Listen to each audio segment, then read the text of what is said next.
তেহরানের সবচেয়ে বড় বাণিজ্যিক অংশীদার চীন যুক্তরাষ্ট্র ও ইরানের মধ্যকার 2 সপ্তাহের যুদ্ধবিরতি চুক্তির পেছনে প্রধান চালিকা শক্তি হিসেবে কাজ করেছে।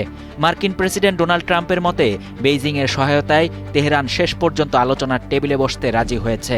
এএফপিকে দেয়া এক সাক্ষাৎকারে ট্রাম্পকে যখন জিজ্ঞেস করা হয় ইরানকে আলোচনায় আনতে চীনের কোনো ভূমিকা ছিল কিনা, তখন উত্তরে তিনি বলেন, হ্যাঁ, আমি তাই শুনেছি। চীনের জন্য এই যুদ্ধবিরতির বিশেষ গুরুত্ব রয়েছে কারণ মে মাসের মাঝামাঝি সময়ে প্রেসিডেন্ট ট্রাম্পের চীন সফরের কথা রয়েছে। সেখানে তিনি চীনা প্রেসিডেন্ট শি জিনপিংয়ের সাথে সাক্ষাৎ করবেন। যুদ্ধের কারণে ট্রাম্পের এই সফরটি আগে একবার পিছিয়ে দেয়া হয়েছিল, যা মূলত মার্চের শেষ দিকে হওয়ার কথা ছিল। তাই বেইজিং চাইছে ট্রাম্পের সফরের আগেই যেন যুদ্ধের উত্তেজনা কমে আসে।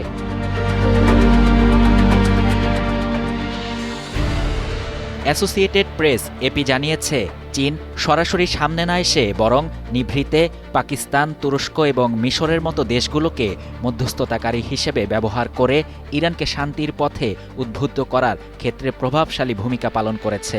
মার্কিন এই সংবাদের সূত্র মতে আলোচনা চলাকালীন চীনা কর্মকর্তারা নিয়মিত ইরানি কর্মকর্তাদের সাথে যোগাযোগ রক্ষা করে চলছিলেন। যদিও চীন প্রকাশ্যে এই ভূমিকার কথা স্বীকার করেনি, তবে এক কর্মকর্তা জানিয়েছেন যে বেইজিং বিভিন্ন বন্ধু রাষ্ট্রের মাধ্যমে ইরানের ওপর তাদের প্রভাব খাটিয়েছে। বিশ্ব রাজনীতিতে নিজেদের অবস্থান আরও শক্তিশালী করার অংশ হিসেবেই চীন এই পদক্ষেপ নিয়েছে।